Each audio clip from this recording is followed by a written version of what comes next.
semuanya, Assalamualaikum warahmatullahi wabarakatuh. Perkenalkan, nama saya Nita Dewi Himala dari kelas 3D dengan NIM 232180176 dari Universitas Muhammadiyah Purworejo, Prodi Pendidikan Guru Sekolah Dasar.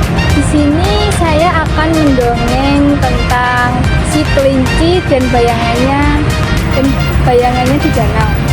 Seperti apa keseruannya? Simak yuk. Halo adik-adik, assalamualaikum. Pada hari ini izinkanlah kakak untuk mendongeng. Sebelumnya perkenalan dulu, nama kakak Nita, bisa dipanggil Kak Nita. Hanya dari adik-adik bisa memperkenalkan diri. Yang paling depan Dewi, sampingnya Aziza, sampingnya Tia, sampingnya Anissa. Yang paling belakang Anin, sampingnya Galuh, sampingnya lagi Akila, yang terakhir Dila. Oke. Hari ini kakak mau mendongeng yang judulnya Si Kelinci dan Bayangannya di Danau.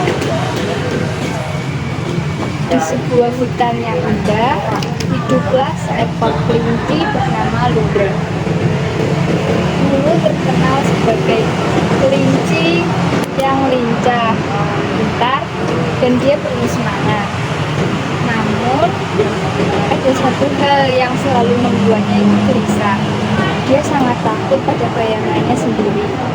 Setiap kali melihat bayangannya itu, entah di tanah maupun di air, Lulu akan berlari ketakutan, seolah-olah dia dikejar oleh makhluk yang mengerikan. Teman-temannya sering menertawakan ketakutan Lulu. Bayanganmu itu cuma pantulan dari dirimu, Lulu, kata seekor burung kecil di suatu hari. Tapi Lulu merasa ngeri. Baginya itu bayangannya seperti monster gelap yang terus mengikutinya kemanapun dia pergi. Suatu pagi, Lulu merasa haus setelah bermain-main di padang rumput.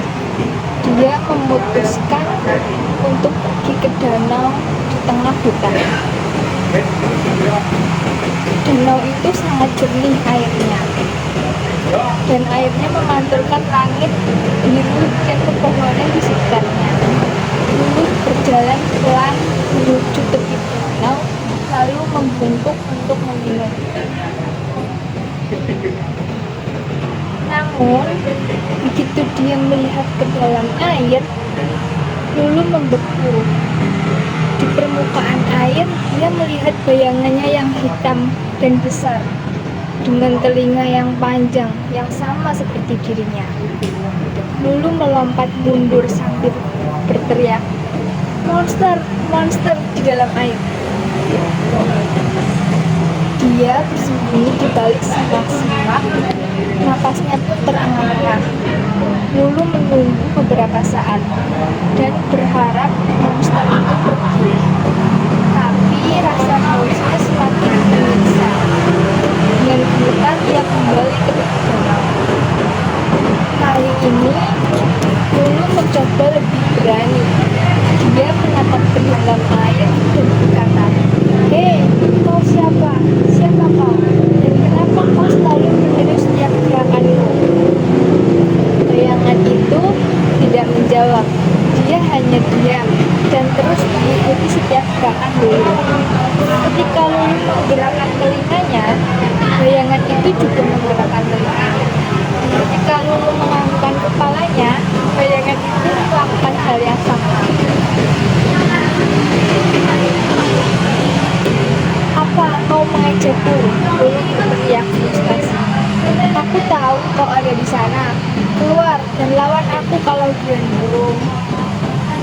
Saat Lulu sibuk berteriak, seekor kura-kura tua muncul dari balik batu besar di pinggir danau. Kura-kura itu bernama Tobi, penghuni danau yang dikenal sangat bijaksana. Tobi melangkahkan kakinya perlahan. Cangkangnya yang besar bersinar di bawah sinar matahari. "Ada apa ini, Lulu? Kenapa kau teriak-teriak seperti itu?" tanya Tobi dengan suara pelan.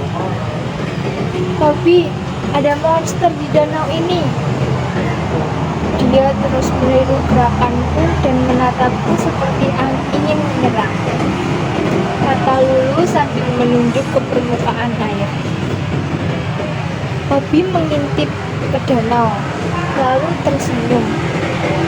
Oh Lulu, itu bukan monster, itu hanya bayanganmu sendiri. Bayanganku, Lulu mengerutkan alis. Apa maksudmu, Tobi?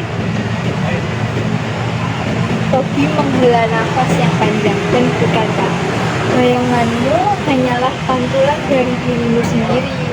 Dia tidak bisa menyakitimu karena dia adalah bagian dari dirimu, Lulu, kata Tobi. Lulu masih ragu. Tapi kenapa dia selalu ada? Kenapa dia selalu meniru gerakanku, Tobi? Tobi tersenyum bijak. Karena bayangan adalah teman setiamu. Dia ada di sana untuk mengingatkanmu bahwa kau tidak pernah sendirian. Tapi ingat, jangan takut. Jika kau takut pada bayanganmu, itu artinya kau takut pada dirimu sendiri. Lulu terdiam. Kata-kata Tobi terasa aneh di telinganya, tapi juga masuk akal. Dia menatap kembali ke permukaan air. Kali ini dia mencoba melihat bayangannya dengan lebih tenang. Lulu mengangkat satu kaki, dan bayangan itu melakukan hal yang sama. Lulu melompat kecil, bayangan itu juga melompat kuat. Dia memang meniru gerakanku, tapi dia tidak terlihat menyeramkan seperti yang kupikir. Tobi tersenyum. Itulah perjalanan hidup dulu. Ketakutan kita seringkali berasal dari apa yang tidak kita pahami. Jika kamu mencoba berdamai dengan halanganmu, kamu akan melihat bahwa dia itu tidak berbahaya. Namun cerita ini belum selesai. Beberapa hari kemudian, Lulu bermain-main di padang rumput. Saat matahari mulai terbenam, bayangan panjangnya muncul di tanah. Mengikuti setiap gerakannya, Lulu merasa sedikit takut, tapi dia mencoba mengingat nasihat Tobi. Kau bukan monster, kau hanya aku, bisik Lulu pada dirinya sendiri. Tapi tiba-tiba bayangan itu tampak bergerak lebih cepat dari biasanya, seolah-olah dia ingin mengejarnya. Lulu panik dan dia mulai berlari. Tobi salah, bayangan ini memang menyeramkan, teriak Lulu sambil berlari ke arah danau. Saat dia tiba, Tobi sedang berjemur di sebuah batu yang besar. Kenapa kau lari ketakutan, Lulu? Tanya Tobi. Lulu menunjuk ke belakang. Bayanganku, dia mengejarku, dia pasti monster, Tobi. Aku salah, aku mengira dia itu tidak berbahaya. Tobi tertawa pelan. Lulu berhenti sejenak. Berhentilah sejenak dan lihatlah lagi. Lulu berhenti, nafasnya pun terengah-engah. Ketika dia melihat ke tanah, bayangan itu tetap diam dan tidak bergerak lebih cepat dari dirinya. Dia menyadari bahwa bayangan itu hanya tampak mengejar karena dia sedang berlari. Oh, jadi selama ini aku hanya takut pada gerakanku sendiri ya? Lulu bertanya dengan wajah yang merah. Tapi mengangguk. Ketakutan itu seringkali tumbuh karena kita sendiri yang memberinya kekuatan. Tapi jika kau berhenti dan menghadapi ketakutanmu itu, kamu akan melihat bahwa dia itu tidak seburuk yang kamu bayangkan, kata Tommy. Sejak hari itu Lulu tidak pernah takut lagi pada bayangannya. Dia bahkan sering bermain dengannya melompat-lompat sambil tertawa. Lulu akhirnya belajar bahwa bayangannya adalah teman setia yang selalu ada di sisinya, bahkan saat dia merasa sendirian. Dan setiap kali dia melihat bayangannya di tanah atau di air, Lulu berkata, "Hei teman, terima kasih sudah selalu bersamaku." Nah, dari dongeng si kelinci dan bayangan di danau, ada beberapa sikap positif yang bisa diambil. Yang pertama, bisa berani menghadapi ketakutan. Mungkin cukup sekian ceritanya. Kurang lebihnya mohon maaf. Wassalamualaikum warahmatullahi wabarakatuh.